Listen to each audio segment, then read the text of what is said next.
जय मसीह की, praise Lord. प्रभु यीशु मसीह के नाम से आप सबको फ्लम prayer centre faith life evangelical ministry की तरफ से स्वागत करते हैं। इन लेंट डेज में, उपवास के दिनों में हम लोग बुधवार के दिन आज वेडनेस से मनाया, फिर दूसरे दिन हमने परमेश्वर के वचन का अध्ययन किए और आज एक और वचन अध्ययन करेंगे। आज के जो बाइबल पढ़ने का पोर्शन है, आज सुबह सुबह हम सबको बाइबल पढ़ना है। ऐसा नबी की किताब 58 अध्याय 1 से लेके 9 पद तक आप सब अपने घर में रख के ऐसाया 58 1 to 9 उसको पढ़ना है। इन्हें उसमें सच्चे उपवास के बारे में लिखा हुआ, सच्चे उपवास के बारे में। इन्हें उपवास कैसे सच्चे उपवास है?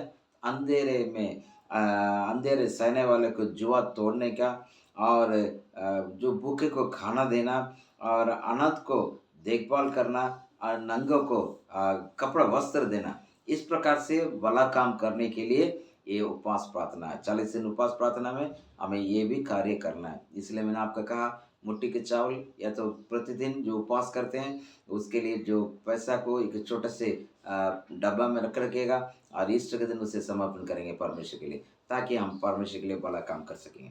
आज मैं विशेष तौर पर एक टॉपिक पर मैं लेके चलना चाहूँगा। आमोस की किताब 5 अध्याय उसका 14 वचन से। Amos, book of Amos chapter 5 verse 14। Amos 5 उसका 14। हे लोगों, बुराई के नहीं भलाई को ढूंढो, ताकि तुम जीवित रहो और तुम्हारा ये कहना सच ठहरे कि सेनाओं का परमेश्वर यहोवा तुम्हारे संग है।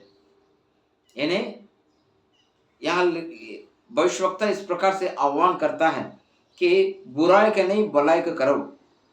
बुराई नहीं करना, बुराई के ऊपर हमें विचार नहीं करना, बुराई नहीं करना है, भलाई के ही करना है, ताकि तुम जीवित रहोगे।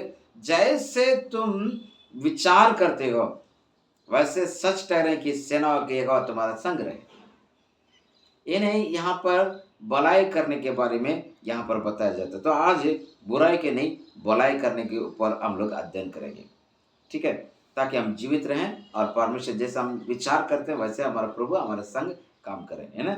Seek good not evil. यदि इसको आपको समझना है, मैं आपको लेके चलता हूँ मत्ती रचित सुसमाचार किताब 22वां अध्याय में, जहाँ पर 36वां वचन से लेके 40वां वचन तक कुछ बातों को हम देखेंगे। मत्ती रचित सुसमाचार 22वां अध्याय उसका 36 से लेके 40वां वचन तक मैं आपको पढ़ाना चाहूँगा। हे गुरु, व्यवस्था में कौन सी आज्ञा बड़ी है? उसने उससे कहा, तू परमेश्वर अपने प्रभु से अपने सारे मन, अपने सारे प्राण, अपने सारी बुद्धि के साथ प्रेम रख। बड़ी और मुख्य आज्ञा तो यही है कि उसके समान एक दूसरी भी है कि तू अपने पड़ोसी के समान प्रेम रख, पड़ोसी से अपने समान प्रेम रख। यही 2 आज्ञा सारी व्यवस्था और भविष्यवक्ता का आधार है। इन्हें परमेश्वर यहाँ पर भलाई के बारे में कहते हैं 2 बड़ी आज्ञा है। एक आज्ञा, अब क्या करना है? सारे मन, सारे प्राण, सारी बुद्धि से परमेश्वर से प्रेम करना है। मैं दोबारा रिपीट करता हूँ, सारे मन, सारे प्राण, सारे बुद्धि के साथ, इन्हें पूर्ण ताकत के साथ, सारे मन, सारे बुद्धि और सारे प्राण के साथ क्या करो? उससे प्रेम करो। दूसरा, अपने ही समान, जैसे अपने आप को प्रेम करते हैं वैसे अपने पड़ोसी से प्रेम रख। परमेश्वर से प्रेम रखना जरूरी है। हम लोग क्या करते हैं? एक तरफा करते हैं। इन दिनों में जो दुखों को दिनों को हम अध्ययन करके जा रहे हैं और उपवास प्रार्थना में रहते हैं 40 दिन का, और ये हमें दूसरे लोग जैसे करते हैं वैसा ना करना। इस उपवास प्रार्थना को हमें सचमुच सच्ची रीति से करना है। यदि सच्ची रीति से करना है, केवल उपवास करना काफ़ी नहीं है। उपवास में हमारे अनुशासन जीवन, आत्मिक अनुशासन बहुत जरूरी है, यानी स्पिरिचुअल डिसिप्लिन बहुत जरूरी है। इसलिए आपको क्या करना? परमेश्वर से हम प्रेम करते सारे मन, सारे बुद्धि, सारे प्राण से हम करते हैं, लेकिन क्या हम अपने पड़ोसी से अपने समान प्रेम रखते हैं? बहुत जरूरी है, बहुत जरूरी है। आपको अपने घर में अपने पति से, पत्नी से, बच्चे से और जिससे आप घृणा करते हैं, उन सब से प्यार रखना ज़रूरी है। उन सबको अपने समान प्रेम रखना ज़रूरी है। जैसे अपने आप को आप गड्ढे में नहीं गिराते हो और आप ज़हर नहीं खाते हो, ऐसे आप अपने आप को सँभालते हैं, अच्छी वस्तु को के इस्तेमाल करते हैं, अच्छी वस्तु को खाते हैं, अच्छे से रहने के प्रयत्न करते हैं, अच्छा नींद आना, बीमारी रहित रहना हम चाहते हैं, वैसे ही हम अपने पड़ोसी से प्रेम रखें। इसे आपको समझना है, बहुत ही ये ज़रूरी है और साथ में बुराई क्या है? उसके ऊपर मैं आपको लेके चलना चाहूँगा। ये नीति वचन 6 अध्याय उसके 16 से लेके 19वाँ वचन तक मैं पढ़ता हूँ। Proverbs 6:16 to 19 versus. नीति वचन 6:16 से 19वाँ वचन। 6 वस्तुएं से यहोवा बैर रखता है, वरन 7 है जिससे उसको घृणा है।